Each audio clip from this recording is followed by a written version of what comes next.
What's good, Monster Hunters and Monster Honeys? It's your boy Dak9 Away, aka the Dig Dug himself, the Royalness, your Highness, the world's greatest, the last and only, the best of the best, the Dig Dugger himself, Eugene Dig Douglas III. That is my knighted title.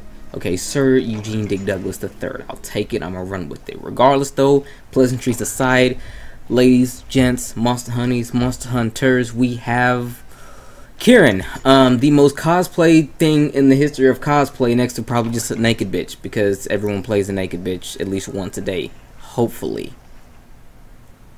Hopefully. I sincerely hope you cosplay as a naked person at least once a day. But I digress. Anyway, Kirin, here we go.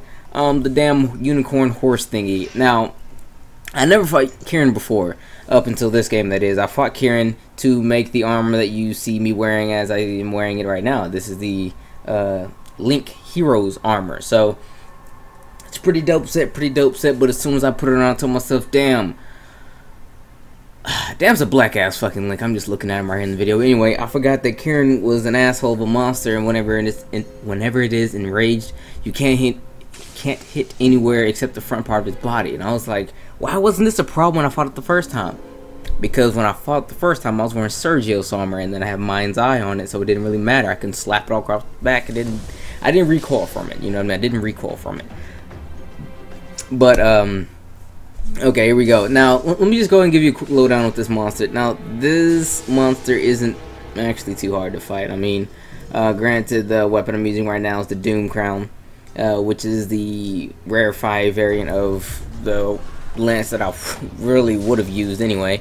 Honestly, Kirin doesn't have that much health. You can body Kirin pretty easily and pretty quickly. Just go in there with some ice. I mean, it's the weakest to ice. So if you go in there with any of the Zamtrios stuff, or if you had Awakening and this lance, or Awakening on another weapon that had ice or whatever, you can deal with this monster relatively quickly. The one thing I will say about this monster that makes it kind of annoying to fight is that it moves a lot, and I mean a lot, and a lot. It is literally a glorified Kelby. It has multiple different lightning attacks that can actually either just hurt you or stun you, much like how I was just there. It pretty much leaves a wake of lightning wherever it goes, so if it ran from one end of the screen to another, odds are it left a nice string of lightning behind it, in front of it, around it, on top of it, up, down, left, right, circle, back, square, circle. What game was that? Is that Tekken 3? I think it was Tekken 3. Anyway, wow, Tekken 3, alright, anyway. That's not a very long video. Let me tell you what I can tell you about this monster before we go really stupid on us, or on you. It's an Everwood monster. Monster is only found in the Everwood, which means in order to fight this bad boy, it is indeed on now. You would have to... Sorry about that. What? Okay, sorry about that again. I'm looking at my fish and they're weirding out. But you would have to fight it in a guild quest. I have this guild quest. I have the guild quest for Kirin, and I have the guild quest for its subspecies. And I'm guessing if you guys really want it, you can hit your boy up and I'll give it to you. You know what I mean? I didn't do anything to get this monster, except do pretty much every quest I can possibly get my hands on to get to it. I mean, there's a couple of monsters in this game that have been kind of shying away from showing the universe about, and the only way to actually get to them is to do practically everything. Where, like, this is all caravan stuff still, where you have to like do practically every quest and do all these challenges and get, like, they're kind of like side quests. Oh my god, you do side quest to get side quest monsters like this. This monster was definitely not part of the main story, and you only fought this monster if you continue a line of side quests for someone else. It's pretty interesting how they did it this time around. I will admit, at first I was confused, but literally as I speak, I'm understanding a lot more. Oh yeah, about this monster. What I said about this monster? It moves a lot. It does lightning stuff. It's actually, honestly, not very strong. Granted, the armor I'm using is high rank. It is not leveled up yet. So if anything, it's the same defense as a low rank weapon would have been if, well, armor would have been if you just leveled up really nice. Like, it's only about like 240 or something like that. So just understand that, you know, Kirin's gonna move a whole lot. It's very, very stingy when it comes to, you know, its materials. And if I had to choose a weapon to fight this monster with, only 2 weapons. I would only fight this monster with 2 weapons. The great sword and the hammer. Nothing else. Nothing else. I wouldn't even use a damn bow to fight this stupid thing. Because, well, I guess you could use a bow or something like that. But the main thing you want from this monster is the horn. You want its horn. And it being a very small monster, the monster moves around a whole lot. It's kind of hard to actually get that thing. So if you can actually place your attack right where you need it to be, right in the front, like a hammer would be able to, or a great sword would be able to, with like critical draw or like punishing draw, or hell, even both of them, or definitely critical draw, that would absolutely help you a whole fuckload. That would be tremendous for your efforts to actually getting this monster put down the dirt and actually getting the materials in which you need to make the armor. Now I'm going to skip this monster's armor for right now. I'm going to wait till G rank because I'm practically out of practically out of high rank as is. I only have a couple more sets of armor to make, and I'm going to let those couple sets be Elder Dragon armor. I just made the Tetsu, whatever the hell. I'm literally talking to you about a monster I've yet to actually show you guys yet, and I've made its armor.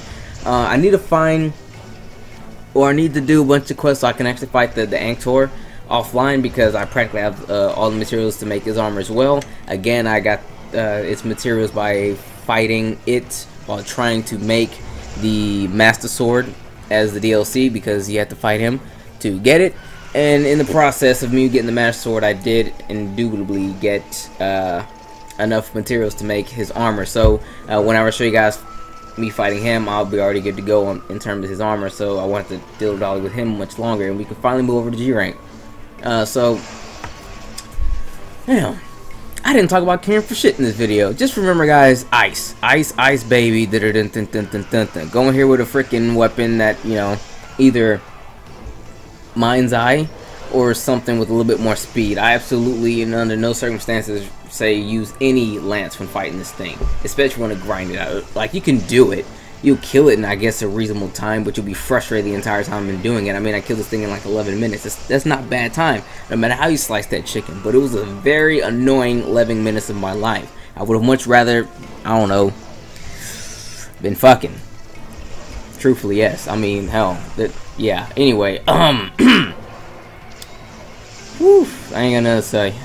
Damn, for 11-minute video, I ain't got nothing else to say. It's kind of weird. What's the next monster we gotta fight? Oh, let me clarify real quick. The next monster you guys will see will be the Kushala. Now, the thing is this. I'm going to give you the first video, which is going to be part of the story, what happens in the story, because it's going to be the whole story mode of it or whatever. And then the second video is going to be me fighting it actually online, though. It's going to be online. I picked it straight from online, and then have to make its armor. And after that, it'll be the Tetsu, whatever the hell, because I didn't make the Kushala armor because I meant to make the other 2 monster armors first, the Rajang and the Tio, whatever the hell, then go and make the Kushala armor. But shit didn't happen like that. So if I'm gonna give you the story mode and it not being like the actual fight, I at least want to give you guys the fight that I actually did fight the thing in. I mean, trust me, it wasn't a very long fight. I mean, I whipped his ass. So I'm gonna give you the story mode thing, and with it will be the ending cutscenes or whatever. It's gonna be a full 26-minute video, but the actual fight was about 15 minutes itself. I will not talk for the other 10 minutes because it's just the cutscenes and the credits and things like that, in case you want to watch it. I know some people do like watching the credits and whatnot, especially Monster Hunter credits. They're actually really pretty dope. And the one credit I always like seeing is the motion cap, because my god, I don't know a single game with better mocap ever. Like there is no better game with mocap or animation, I guess, whatever you can call it. Now I will say that the monster animations, I'll fuck it up really quick. We'll say the monster animations are really nice too. We have to understand that a lot of these animations are done within the same type, so pretty much most types of monsters will move the same. Because they say this is a wyvern, a wyvern moves like this, and then all wyverns will at least move like this, but in some case they'll add their own little twist to it, depending on like moves or things like that. But that's just the technical Scooby-Doo to it. But regardless, guys, the next video will be the Kushala. Follow along. I think either that day, probably the day. I don't want to lie to you because I got to do this tomorrow before work, and I'm pretty sure I'm going to wake up very late, and I'll barely have time to even do the commentary as is. I'm doing this commentary really late right now. I'm gonna make this commentary before I start streaming today. So regardless, though, yeah, actually, guys, if you see this video, go to my Twitch because I'm gonna be streaming, yo. I'm literally going to stream as soon as the video is done uploading to YouTube. And I already plan on streaming at about like 11:30. It's 10:40 right now. I can get this video up and going on YouTube and going within an hour. So within an hour's time from right the hell now, which for right the hell now for you is not right the hell now. From 10:40 p.m. right now, within 1 hour, I will be streaming. I'll be streaming for 2. So if you're watching this video, literally finish this video, then go check me out on Twitch. There should be an icon on the screen that says I'm streaming right now. So whatever. But if you're watching this the following morning and not at night, then no, I'm not streaming. Regardless, guys, this has been your boy Dak908, aka the Dig Dug himself. See you all in the next one. I will be hunting monsters and doing stuff, and it'll be the Kush the Door, aka Kush. Take care, guys.